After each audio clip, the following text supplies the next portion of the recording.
पंडित जी ने के हरिश्चंद्र में एक कविता बनाई, बड़ी साधारण सी छोटी सी कविता, लेकिन समझने की बातें। बात फूल जो लगा रखे ना पंडित जी ने, वो चुन के लगा रखे हैं जो अनमोल है। समझदार के लिए तो उनकी कीमत नहीं है, और भाई मूर्खों के लिए घास कटा है। उनका कहना है कि दुनिया में टूक जबर था मेरे रोहतास कंवर के नाम का, या पंडित जी ने टेक बनाई।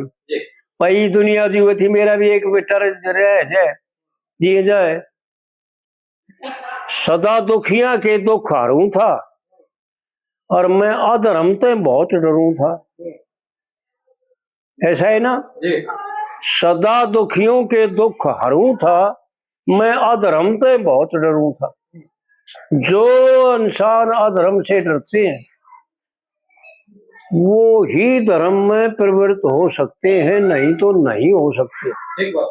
जिन्हें धर्म पाप से डर नहीं लगता, पाप से घबराते नहीं, आंख मीचे रहे हैं जो, उनका क्या जिक्र है।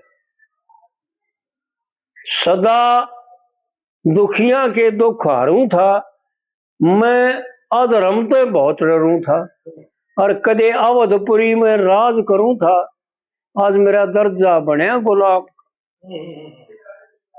भाई कदे तो मैं राजा था और वो कर्म करता था, जीव मात्र का कल्याण के कर्म करता था, मैं किसी का अहित नहीं करता था। लेकिन ये कविता दिखा दर्शा रही पंडित जी की।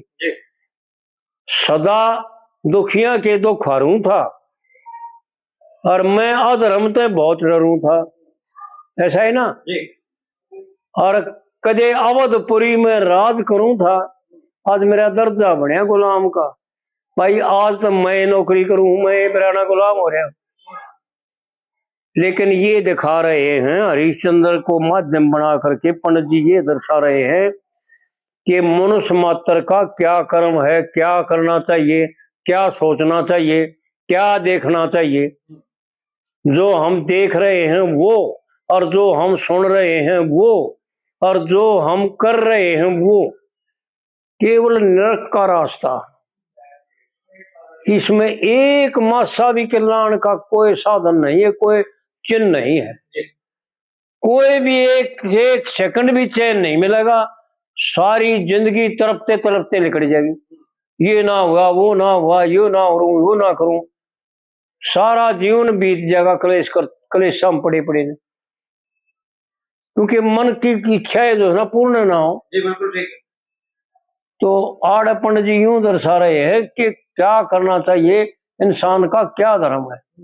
और फिर दूसरी कलीम बताता है भाई क्यों क्या करना चाहिए। फिर प्रश्न उत्तर देख, प्रश्न उत्तर देता है इसका, भाई मन क्या फिर क्या करना चाहिए। भाई यो ना करे तो तू बताओ है, जो हम करा है यो ना करे तो क्या करे भाई। फिर उसके लिए बताता है पंडित जी, बड़े गजब की बातें हैं। सेवन पूजन यजन करूं था, ये कर्ण के काम है भाई। सेवन पूजन यजन करूं था, और बुरे काम का तजन करूं था। सेवन पूजन यजन करूं था, और बुरे कर्म का तजन करूं था। अरे हे परमेश्वर तेरा भजन करूं था, सुबह दोपहर और शाम का। यानी तीनों टाइम संध्या तो करना ब्राह्मणों का क्रम है। भूल के भी 3 वर्ण संध्या ना करें, बल्कि अक्षत्रिय के लिए तो कुछ है भी, और वैश्य भी कर सकता है, लेकिन ब्राह्मण का ही कर्म है संध्या करना। संध्या बहुत टेढ़ी चीज है, कहने में छोटी सी है और करने में बहुत टेढ़ी। लेकिन और बाकी के ब्राह्मण का जम्मा छोड़ करके और तीनों वर्णों को परमात्मा का भजन करना चाहिए तीनों टाइम। उसमें कोई दिक्कत नहीं, कोई मंत्र नहीं पढ़ने, केवल परमात्मा का कीर्तन करो, परमात्मा के नाम का गुणगान करो, परमात्मा को याद करो, परमात्मा की चर्चा करो। यही कल्याण का मार्ग और दूसरा कल्याण का मार्ग नहीं। हे परमेश्वर तेरा भजन करूं था सुबह दोपहर और शाम का, के दुनिया में टूक जबर था मेरे रोहतास कंवर के नाम का। और फिर तीसरी कली में बताता है, सच्ची बात कहूं तेरे दर्जा, ये है ना, मेरा इतना एहसान मेरे सर दर्दे। हाँ या तो तीसरा या तो इतना एहसान मेरे सर धर दे और मेरा ज्ञान से हृदय भर दे। परमात्मा से प्रार्थना न्यू पूजा यानी प्रश्न उत्तर है भाई। न्यू पूजा सेवन पूजन यजन करण का तरीका क्या है, कौन बताओगा? तो आड़ पंडित जी बताता है कि और मानस की जरूरत नहीं पड़ेगी, इतने दूसरे की जरूरत नहीं पड़ेगी। उस परम पिता परमात्मा से प्रार्थना करे, वो मार्ग बताओगे तुम। इतना एहसान मेरे पर धर दे, मेरा ज्ञान से हृदय भर दे और मेरे बेटे ने जिंदा कर दे जब दर्शन करूं स्वर्ग के धाम का। यानी भगवान का से प्रार्थना करता है कि महाराज एक कद बेटा मेरा इसने जिंदा कर दे, मेरी दूसरा दिक्कत दूर हो जाएगी, फिर मैं आपका भजन करूंगा। और फिर चौथी कली में बताता है,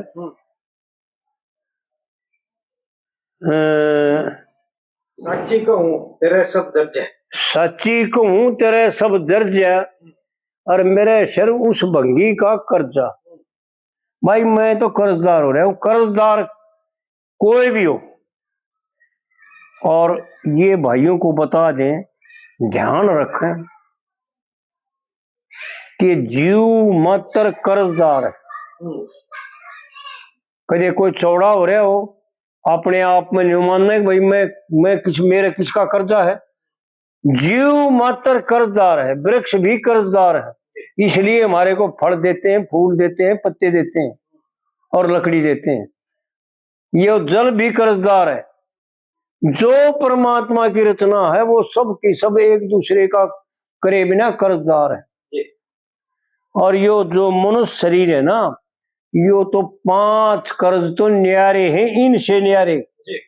ये 5 कर्ज जो है ना 83,90,999 यूनियों का नहीं है, केवल एक मनुष्य का 5 कर्ज, ऋषि ऋण, देव ऋण, पितृ ऋण और अतिथि ऋण और स्वयं अपना ऋण, अपना कल्याण करना। ये 5 ऋण तो न्यारे हैं इनसे। और नहीं तो इसको मनुष्य शरीर यूं मिला है कि उनके यज्ञ के लिए ब्राह्मणों की मदद करे, एक दूसरे का सेवक बना रखा है। देवताओं ने छोड़ करके, देवता जो 33 देवता रचे हैं ना परमात्मा ने, वो तो स्वतंत्र हैं और वो परमात्मा की सेवा करते हैं और परमात्मा का आदेश का पालन करते हैं। लेकिन बाकी चारों वर्ण जो है ना, एक दूसरे उन देवताओं की तिरुपति के लिए ब्राह्मण के मददगीर है। असली तो सब भाई अर्चना ये कि ब्राह्मण यज्ञ करता है और के बस का यज्ञ करना नहीं है, और यज्ञ में जो समान चाहिए उसकी मदद के लिए ये तीनों वर्ण है और आपस में भाई हैं, कोई दूसरा नहीं, कोई पराया नहीं, क्योंकि सब परमात्मा के बालक हैं, कोई किसी से दूसरे से पैदा नहीं हो रहा। तो असलियत यह है, आड़े पंडित जी ने एक एक बात अनमोल बता रखी है, जो समझ ले बना तो एक एक बात अनमोल है। मैं जो बात कहूं तेरे दर्जा, साची कहूं तेरे सब दर्जा और मेरे सिर भंगी का कर्जा। जो कर्ज मार के मर जा, ना काम असल के जाम का। वो बात बता रहे हैं पंडित जी। और विचार करा कि हम कर्ज मार के मरते हैं कि नहीं मरते, किसी का कर्ज पूरा करते हैं। ये जो संतान उत्पन्न करना, वीर मर्द मिलकर के जो बालक उत्पन्न करते हैं, जो जीव उत्पन्न करते हैं, ये भी एक दूसरे के कर्जदार है। ये भी प्रेम से अगर एक दूसरे से मिल करके, एक दूसरे से हाथ जोड़ करके, नमस्कार करके और एक दूसरे की सेवा करके अगर जीवन व्यतीत करते हैं तो कर्ज से उड़ने होते हैं, नहीं तो ये भी कर्ज साथ में और लिपट जाते हैं। जो कर्ज मार के मर जा, नहीं काम असल के जाम का। और फिर चौथी कली में पंडित जी गजब करता है। पांचवी कली में पंडित जी ने वो बात बता रखी है, अब जो जीवन 24 घंटे करनी चाहिए, यानी 24 घंटे 1 सेकंड भी कार्य करते हुए भी, चलते हुए भी, लौटते हुए भी, खाते हुए भी, बैठते हुए भी 24 घंटे करना चाहिए। मन कदे कर्म करे ना गंदे, जितने थे उल्फत के धंधे। मन कदे कर्म करे ना गंदे, जितने थे उल्फत के धंधे। विचार कर ले भाई, इस कविता का बहुत रहस्य है, समझने की जरूरत है कि कौन से कर्म तो गंदे हैं और कौन से कर्म करने के हैं, कौन से ना करने के। जितने कर्म गंदे, मन कदे कर्म करे ना गंदे, और जितने उल्फत के धंधे, यानी गेल की गेल यूं बता रहे हैं कि भाई कौन से कोई न्यू बुद्ध है, भाई कौन से कर्म गंदे हैं और कौन से बढ़िया है। तो आड़ पंडित जी ने खुलासा कर दिया गेल की कि जिन जो कर्म उल्फत है ना, जिन कर्मों वो गंदे हैं। बस इतना बड़ा समझने की जरूरत को नहीं। पंडित जी की बहुत गजब की बात है। कह लक्ष्मी चंद तजोकार शर्म की, यानी थोड़े में यूं बता दिया कि कौन सा काम करने का और कौन सा काम नहीं करने का। जिस कार्य को करते आना लज्जा आवे, शर्म आवे, संकोच आवे, वो करने का रही आड़े भी नहीं बताओ है। मन कदे कर्म करे ना गंदे, जितने हों से उल्फत के धंधे। और कह लक्ष्मी चंद मूर्ख बंदे, यो तन भजन बिना किस काम का। परमेश्वर का भजन करो। पंडित जी बस सार बता दिया पंडित जी ने आखिरी में कि भाई सार तैयार, जो परमात्मा का भजन करेगा उसका कल्याण हो जाएगा, उस पापों से छूट जाएगा। और नहीं तो भाई जन्मनार मरना, जन्मनार मरना लगे रहा। और इस जन्म मरण में दिक्कत बहुत है, विचार करके देख। 1 सेकंड भाई अगर किसी को चैन हो, किसी को शांति हो, किसी का जड़न दूर हो गया हो, तो बताओ मेरे गहराई से देखें भाई। 1 सेकंड भी नहीं है ऐसा, 1 क्षण भी ऐसा नहीं निकलता कि जिसमें जड़न बड़न ना हो, कलेश ना हो, तो एक ही जीवन होया। तो इस प्रकार से जो है ना भाई विचार करें और अपना कल्याण करें। और भाइयों से नमस्कार।